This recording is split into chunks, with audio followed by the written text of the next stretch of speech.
Hello everyone, welcome to smart teaching. आज हम class 9 का कबीर ने जो चैप्टर लिखा है साखियाँ पढ़ने जा रहे हैं। तो वीडियो को स्टार्ट करते हैं बिना कुछ देरी के। कबीर का जन्म और मृत्यु के बारे में अनेक कविंदितियाँ प्रचलित है। मतलब जो कबीर है उनका जब जन्म हुआ था और मृत्यु हुआ था उसके बारे में कविंदितियाँ प्रचलित है। उनकी कोई एग्जैक्ट डेट कोई बता नहीं सकता कि वो कब मरे थे और कब उनका जन्म हुआ था। कहा जाता है कि सन 1398 में काशी में उनका जन्म हुआ और कबीर दास जी का जन्म 1398 में काशी में हुआ था। और सन 1518 के आसपास मगहर में देहांत, और 1518 के आसपास एक जगह है मगहर, उनका वहाँ देहांत हो गया था। कबीर ने विधिवत शिक्षा नहीं पाई थी, परंतु सत्संग, प्रयत्न तथा अनुभव से उन्हें ज्ञान प्राप्त किया था। जो कबीर थे उन्होंने कोई शिक्षा नहीं पाई थी, लेकिन वो प्रयत्न और अनुभव उन्हें बहुत था, मतलब ठीक है। और भक्तिकालीन निगुण संत परंपरा के प्रमुख कवि कबीर की रचनाएं मुख्यतः, और ये भक्तिकाल के कवि हैं, ठीक है। कौन? कबीरदास जी। तो ये भक्तिकाल में इन्होंने अपनी कविताएं लिखी हैं और इनकी कुछ प्रसिद्ध रचनाएं हमारे सामने आई हैं। कबीर ग्रंथवाली से संग्रहित है, ये उनके रचनाओं के नाम है, ठीक है। किंतु कबीर पंथ में उनकी रचनाओं का संग्रह बीजक है, प्रामाणिक माना जाता है। और कुछ रचनाएं गुरु ग्रंथ साहब से संकलित हैं। गुरु ग्रंथ साहब से इसलिए संकलित है क्योंकि जो कबीरदास जी थे वो गुरु ग्रंथ साहब को भी फॉलो करते थे, ठीक है।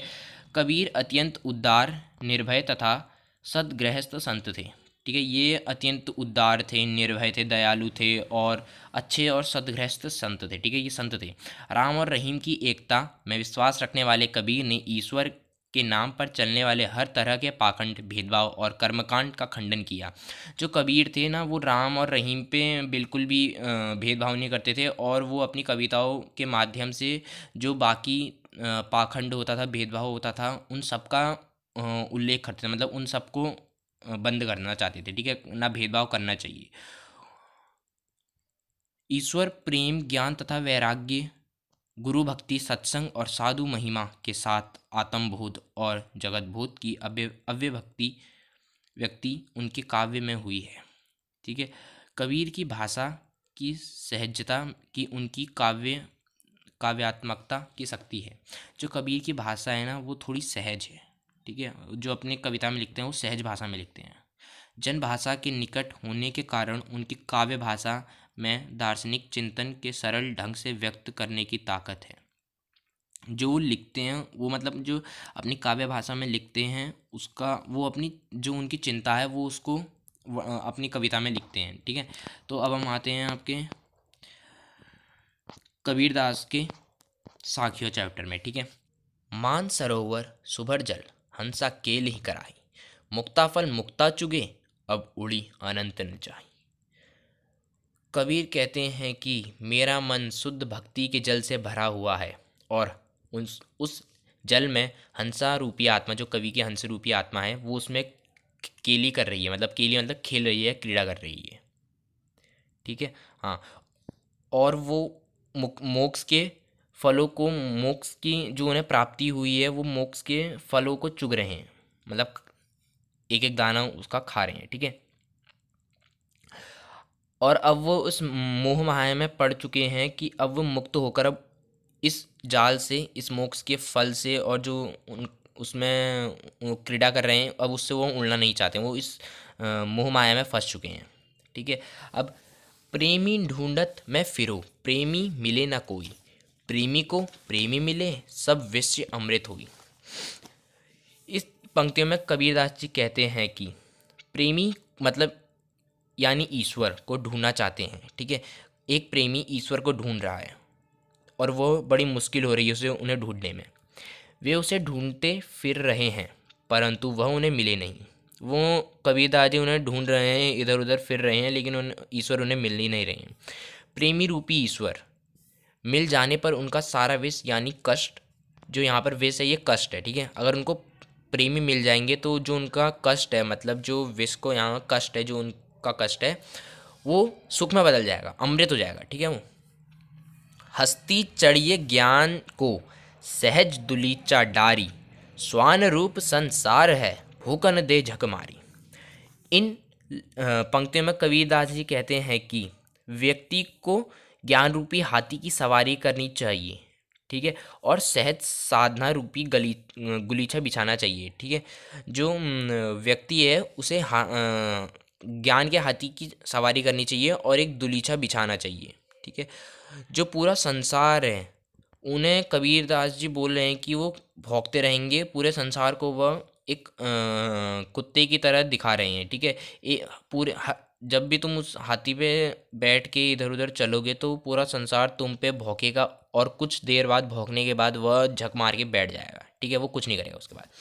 अब आती है, पखा पखी के कारने सब जग रह भुलान, निरपक होई के हरि भजे सोई संत सुजान। संत कबीर इन पंक्तियों में कहते हैं कि पक्ष विपक्ष के कारण सारा संसार आपस में ही लड़ रहा है, ठीक है। पखापखी मतलब पक्ष विपक्ष के कारण सब जग मतलब सारा संसार अपने आपस में ही लड़ रहा है, ठीक है। और भूल भुलैया में पढ़कर प्रभु को भूल गया है, और ये लड़ाई पक्ष विपक्ष के भूल भुलैया में पढ़कर वह अपने भगवान को भूल गया है, ठीक है। जो व्यक्ति इन सब झंझटों में पड़े बिना निष्पक्ष होकर प्रभु भजन में लगा है, जो मनुष्य या फिर जो व्यक्ति इस सब पखापखी के उससे या ये इस भूल भुलैया में नहीं फंसा है और भगवान के गुण गा रहा है या पूजा कर रहा है, भजन कर रहा है, वही एक सच संत है या सच्चा मनुष्य है, ठीक है। हिंदू मुआ राम कहीं, मुसलमान खुदाई, कहे कबीर जो जीवता, जो दोहू के निकटी न जाए। इन पंक्तियों में कबीरदास जी कहते हैं कि हिंदू राम राम का भजन करता है और मुसलमान खुदा खुदा कर, दोनों, हिंदू राम राम कर कर मरता है और मुसलमान खुदा खुदा कर कर, उन्हें कुछ हासिल नहीं होता, ठीक है। असल में वह व्यक्ति ही जीवित के समान है जो इन दोनों बातों से अपने को अलग रखता है। मतलब इन पंक्तियों में कबीरदास जी कह रहे हैं कि जो हिंदू है वो जब मरता है तो वो राम राम कहकर मरता है, और जो मुसलमान है वो खुदा खुदा करके। लेकिन कबीर कहते हैं कि मनुष्य वही जीवित रहेगा जो इन चीज़ों से इन के बीचों में नहीं पड़ेगा, ठीक है, जो अपने आप को अलग रखेगा।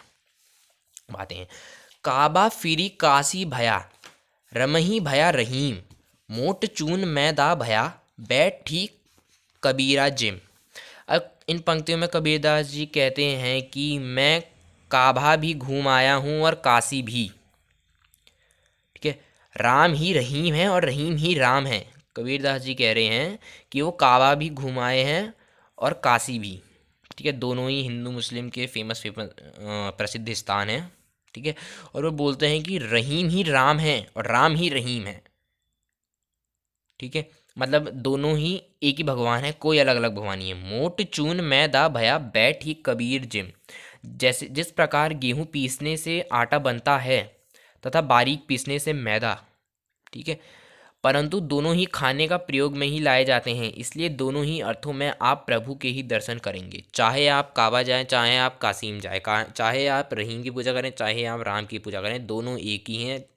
तो आप दोनों की पूजा करो या एक की पूजा करो, आपको प्रभु के ही दर्शन होंगे, ठीक है।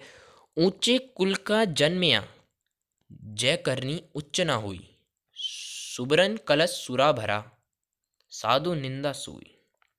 इन पंक्तियों में कबीरदास जी कहते हैं कि ऊंचे कुल में जन्म लेने से ही कुछ नहीं होता, उसके कर्म भी ऊंचे होने चाहिए, ठीक है। जो ऊंचे कुल में पैदा होते हैं, अब उनके कर्म ऊंचे नहीं रहेंगे तो उसका क्या फ़ायदा ऊंचे कुल में पैदा होने का। तो कबीरदास जी को बोल रहे हैं जो ऊंचे कुल में जन्म लेने से ही कुछ नहीं होता, ऊंचे कर्म भी होने चाहिए, ठीक है। अगर वह व्यक्ति बुरे कार्य करता हो तो उसका कुल अनदेखा कर दिया जाता है। अगर वो व्यक्ति ऊंचे कुल का है लेकिन वह गलत काम कर रहा है तो उसका कुल को अनदेखा कर दिया जाता है। ठीक उसी प्रकार जिस तरह सोने के कलश में या गिलास में शराब रखी जाती है, साधु उसकी निंदा करता है, उसी प्रकार जैसे सोने का गिलास है, बहुत महंगा आता है, लेकिन अगर उसमें शराब रख दी जाए तो साधु उसकी निंदा करता है, साधु को वो पसंद नहीं। तो आज की वीडियो में बस इतना ही। अगर आपको वीडियो अच्छी लगी तो वीडियो को लाइक करना, चैनल पे नए हो चैनल को सब्सक्राइब करके बेल आइकन को ऑल पे सेट कर देना। इसका जो पार्ट 2 है पद वो हम आपको शब्द और पद वो हम आपको अगली वीडियो में बनाएंगे। तब तक के लिए good bye and take care.